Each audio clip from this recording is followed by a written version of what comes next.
नमस्कार, बहुत स्वागत आपका। आप देख रहे हैं द न्यूज, आपके साथ मैं सृष्टि मिश्रा। राहुल गांधी का खटाखट बहुत प्रचलित है। इसी पर फतेहपुर में जमकर बरसे राहुल गांधी पर पीएम मोदी ने उन्हीं के अंदाज में कहा कि पंजा और साइकिल दोनों ने मिलकर अब ये हार तो गए हैं चुनाव, लेकिन अब ये तय करेंगे और हार का ठीकरा फोड़ेंगे। खटाखट मैंने तो ये तक सुन लिया कि 4 जून के बाद इनके विदेश के टिकट बुक हो गए हैं। खटाखट पीएम मोदी का प्रहार। इसी बीच फलौदी सट्टा बाजार का आपको बता दें सर्वे सामने आया है और पीएम मोदी ने जमकर आरोप लगाए कांग्रेस पर और समाजवादी पार्टी पर। कहा पंजे और साइकिल के सपने टूट गए। खटाखट 4 जून के बाद कहां भागेंगे। खटाखट मैंने तो ये तक सुन लिया कि राहुल गांधी का विदेश का टिकट बुक हो गया है। खटाखट तो आजकल खटाखट बहुत ज्यादा मशहूर है।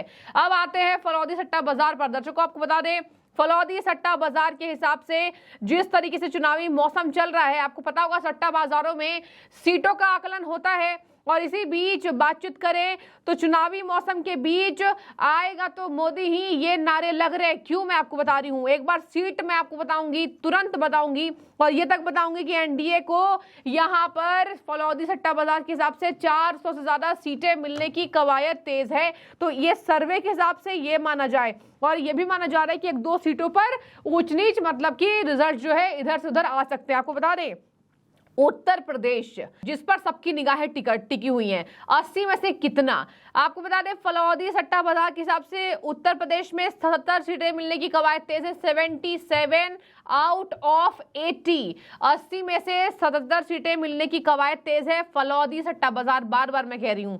महाराष्ट्र में 48 में से 41, बिहार में 40 से 38, सुन लीजिए ध्यान से, आंध्र प्रदेश में 25 से 18। आज चुनावी रणनीतिकार प्रशांत किशोर ने भी बड़ी भविष्यवाणी की थी कि इस बार आंध्रा, तमिलनाडु, तेलंगाना और बंगाल, ये 4 राज्य ऐसे हैं जहां बीजेपी की सीटें बढ़ रही हैं और इस बार कोई नुकसान नहीं है। केजरीवाल के बाहर आने से कांग्रेस को नुकसान है। बीजेपी 400 तो नहीं, लेकिन हाँ 300 से ज्यादा सीटें ले आएगी आराम से। ये कहा था चुनावी रणनीतिकार, जिन पर जो बोलते हैं उन पर सब लोग भरोसा करते हैं क्योंकि उनकी जो भविष्यवाणी है वो सटीक भी देखिए कई बार साबित हुई है। अब मैं आपको आ जाती हूँ दूसरे राज्यों पर। दर्शकों, बंगाल में 42 में से बीजेपी को 25 सीटें मिल सकती हैं।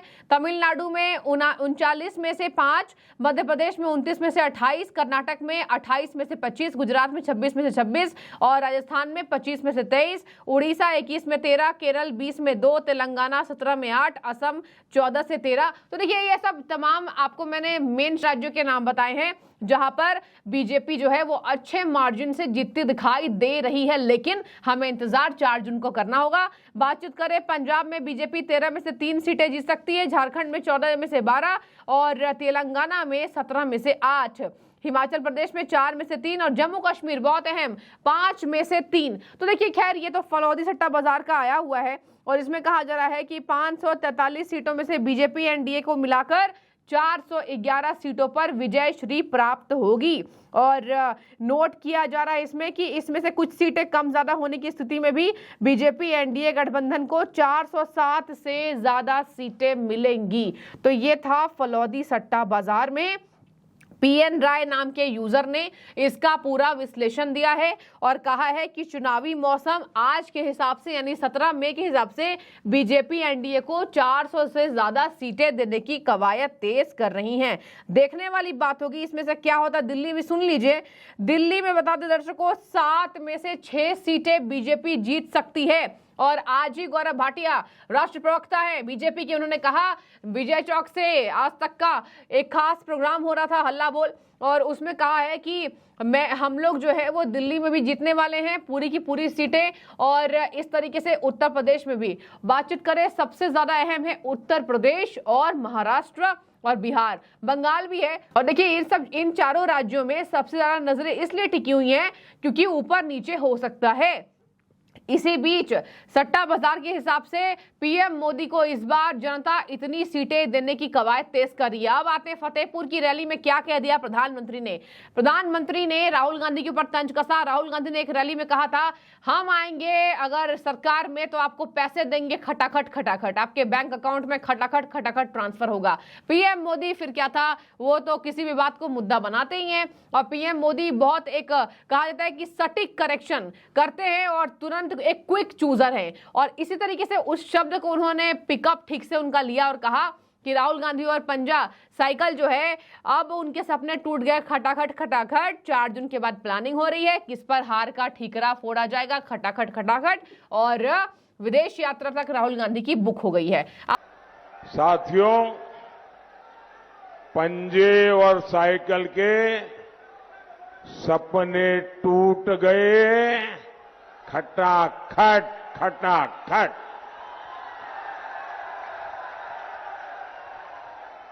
अब 4 जून के बाद की प्लानिंग हो रही है कि हार का ठिकरा किस पर फोड़ा जाए। खटाखट खटाखट। और मुझे तो कोई बता रहा था कि विदेश यात्रा का टिकट भी बुक हो गया है। खटाखट खटाखट।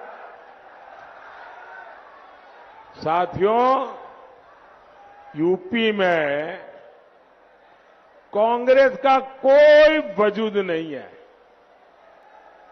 पूरी कांग्रेस परिवार की इज्जत बचाने में लगी हुई है,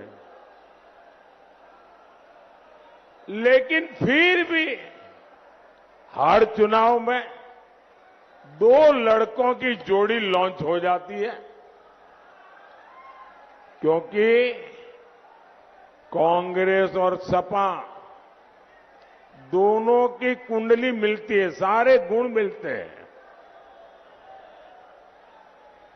ये दोनों परिवारवाद को समर्पित है, दोनों भ्रष्टाचार के लिए राजनीति में है, दोनों अपने वोट बैंक को खुश करने के लिए कुछ भी कर सकते, दोनों अपराधियों और माफियाओं को बढ़ावा देते हैं, और सपा कांग्रेस दोनों आतंकवादियों की उतनी ही हमदर्द है।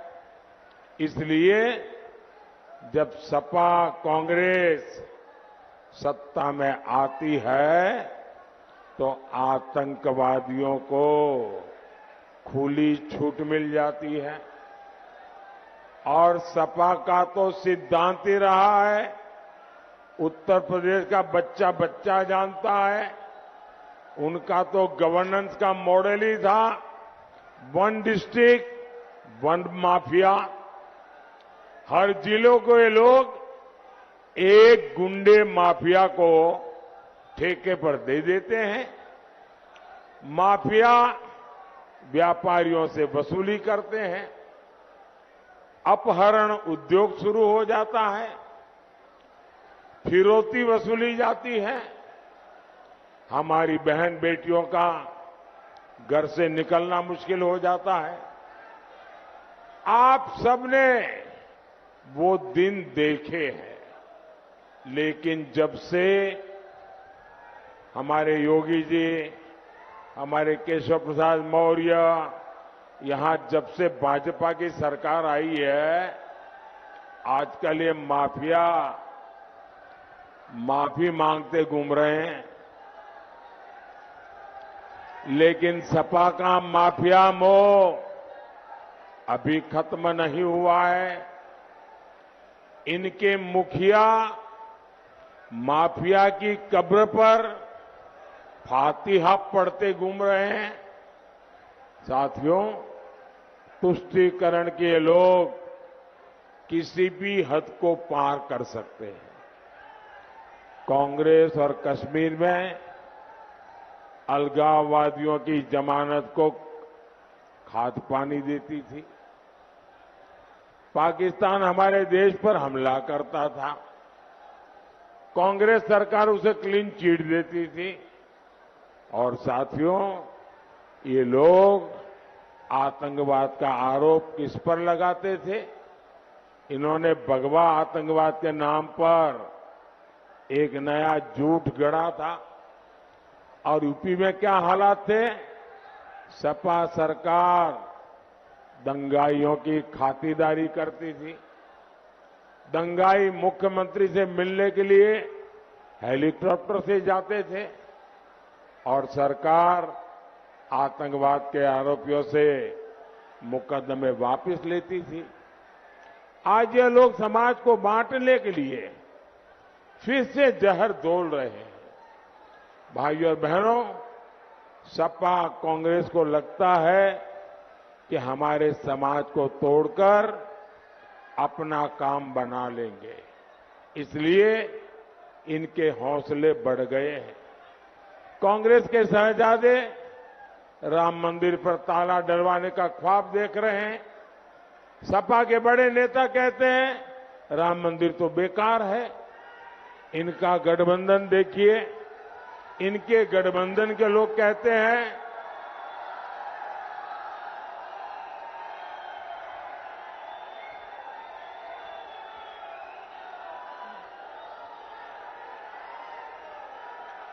इनके गठबंधन के लोग कहते हैं कि वे सत्ता में आकर सनातन धर्म का विनाश कर देंगे। आप मुझे बताइए, ये लोग आपके एक भी वोट के हकदार है क्या? इनको एक वोट भी देना चाहिए क्या? इनकी जमानत जब्त होनी चाहिए कि नहीं होनी चाहिए? साथियों, सपा सरकार में यूपी अपराध में टॉप पर होता था, लेकिन विकास में यूपी की गिनती पिछड़े प्रदेश के तौर पर होती थी। लेकिन आज उत्तर प्रदेश में भाजपा सरकार विकास में टॉप पर बना दिया है उत्तर प्रदेश को। आज यूपी सबसे ज्यादा एक्सप्रेस वे वाले राज्यों में टॉप पर है। आज सबसे ज्यादा एयरपोर्ट के मामले में यूपी टॉप पर है। यूपी 7 शहरों में मेट्रो शुरू करके टॉप पर है। यही नहीं, गरीब कल्याण की योजनाओं चलाता हूं, यूपी उनमें भी बेहतर काम कर रहा है। साथियों, जब मैं 2014 में केंद्र सरकार में आया था तो समझा था कि सपा के शहजादे को गरीब के दुख की, उनकी तकलीफों की थोड़ी बहुत समझ होगी। मुलायम सिंह जी के बेटे से मैं इतनी उम्मीद तो करता ही था, लेकिन बहुत ही जल्द सपा के शहजादे से मेरी सारी उम्मीदें टूट गई। मैं आपको एक उदाहरण देता हूं। यहां यूपी से ही हमने गरीबों के लिए पीएम आवास योजना शुरू की थी। ये योजना शुरू होने के बाद देश के तमाम राज्यों में गरीबों के लिए पक्के घर बनाना शुरू हुआ। हमारी सरकार यहां सपा के शहजादे से लिस्ट मांगती रह गई कि यूपी में कितने गरीबों के घर बनने हैं, वो जरा लिस्ट भेजो। लेकिन महलों में रहने वाले इन लोगों ने इन गरीबों के नाम की लिस्ट नहीं भेजी। अगर वो लिस्ट भेजते तो इन गरीबों को पक्के घर मिलते। 2 साल में केंद्र सरकार ने अनेकों बार ये सपा सरकार को चिट्ठियां लिखी, अखिलेश जी को समझाया कि भाई जरा कुछ करो, लेकिन टालते रहे। बहुत मेहनतें करने पर सपा सरकार में कुछ हजार घर बन पाए। यूपी के गरीब के इस अपमान को मैं किसी तरह बर्दाश्त नहीं करता रहा। मैं जानता था कि ऐसी गरीब विरोधी सरकार को यूपी के लोग उखाड़कर फेंक देंगे, और हुआ भी यही। अब 2017 के बाद से यूपी में जब से भाजपा सरकार आई है, पीएम आवास योजना के घर तेजी से बनने शुरू हुए हैं। अब तक भाजपा सरकार शहरों में 15 लाख और गांवों में 35 लाख पक्के घर बनाकर गरीबों को दे चुकी है। और जिन्हें अब तक पक्के घर नहीं मिले हैं, उन्हें भी मैं गारंटी दे रहा हूं, हर गरीब को पक्का घर मिलेगा, जरूर मिलेगा।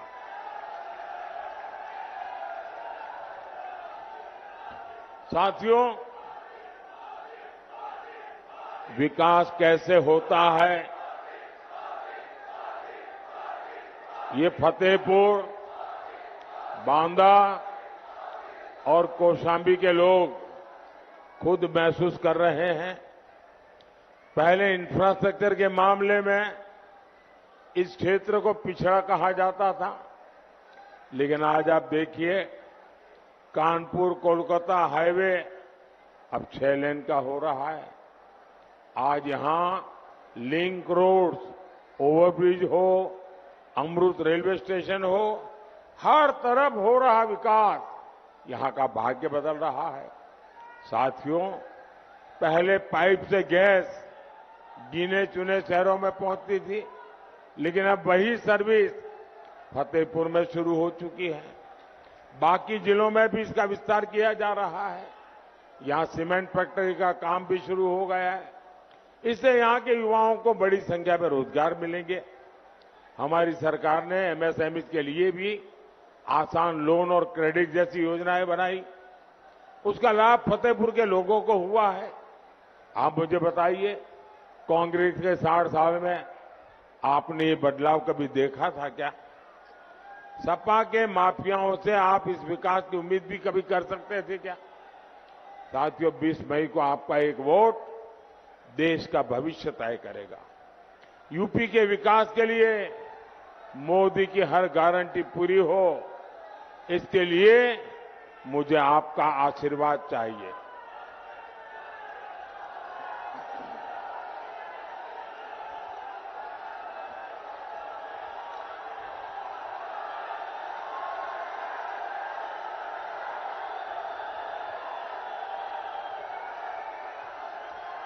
बीस मई को कौशांबी से भाई विनोद सोनकर जी, फतेहपुर से साध्वी निरंजन ज्योति जी और बांदा से आरके पटेल जी को विजयी बनाइए।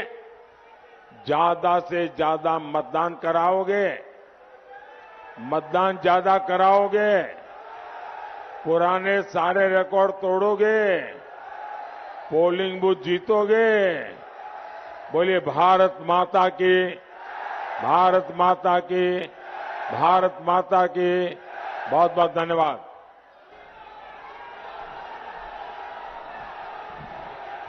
आपको पता होगा राहुल गांधी विदेश यात्रा पर रहते हैं, लेकिन देश के डेवलपमेंट में नहीं, अपने खुद के मौज मस्ती पर, ऐसा बीजेपी कहती है। अब देखने वाली बात होगी इन तमाम सट्टा बाजारों के आकलन कितने सटीक निकलते हैं। और मैंने हमेशा आपको बताया है कि जो आता है, जो अनुमानित तौर पर आते हैं, एग्जैक्ट एक्यूरेट बिल्कुल ऐसा नहीं होता है, लेकिन ऊपर नीचे हो सकता है, आसपास ये मामला अटकता नजर आएगा। अब देखने वाली बात होगी, एक तरफ बीजेपी वर्सेस विपक्ष, इस बार किसका पलड़ा भारी होता है। हालांकि चुनावी रणनीतिकार प्रशांत किशोर ने भी कहा था कि विपक्ष उतना इस बार कमजोर नहीं है, लेकिन बीजेपी के सामने चुनाव लड़ने वाली पार्टियां कमजोर है। पूरा विपक्ष भले कमजोर ना हो। देखने वाली बात होगी क्या हश्र होता है इस बार चुनावों में। लेकिन आपको क्या लगता है, किसको कितनी सीटें आने की अनुमानित तौर पर, अगर आप जिस राज्य में रहते हैं वहां पर क्या है चुनावी माहौल, जरूर अपनी राय बताइएगा हमें कमेंट बॉक्स के जरिए। बहुत शुक्रिया आपका द न्यूज से जुड़ने के लिए।